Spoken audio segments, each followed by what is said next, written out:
తెలంగాణలో కాంగ్రెస్ చేపట్టిన ఆపరేషన్ ఆకర్ష్ విజయవంతంగా కొనసాగుతోంది. ఈ క్రమంలో ఇప్పటికే పలువురు బీఆర్ఎస్ ఎమ్మెల్యేలు కాంగ్రెస్లో చేరిపోయారు.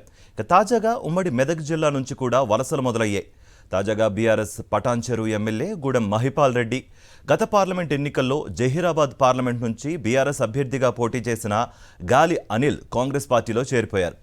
సీఎం రేవంత్ సమక్షంలో వీరు హస్తం గూటికి చేరారు. కాంగ్రెస్ పార్టీ కండువా కప్పి వీరిని పార్టీలోకి ఆహ్వానించారు సీఎం రేవంత్. ప్రజాప్రతినిధులు ప్రజల ఆకాంక్ష మేరకు కాంగ్రెస్ పార్టీలో చేరానని చెప్పారు గూడెం మహిపాల్ రెడ్డి. రేపు రాబోయే కాలంలో నియోజకవర్గ అభివృద్ధిని దృష్టిలో పెట్టుకొని నియోజకవర్గ ప్రజల కోరిక మేరకే ఈరోజు పార్టీలో చేరడం జరిగింది. నా తోటి వచ్చిన మిత్రులకు ఇంకా రాబోయే వాళ్ళకి అందరికీ నేను ప్రత్యేకంగా ధన్యవాదాలు తెలియజేస్తూ మీ అందరికీ ధన్యవాదాలు.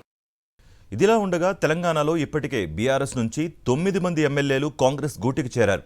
గూడెం మహిపాల్ రెడ్డితో ఈ సంఖ్య 10కి చేరుకుంది.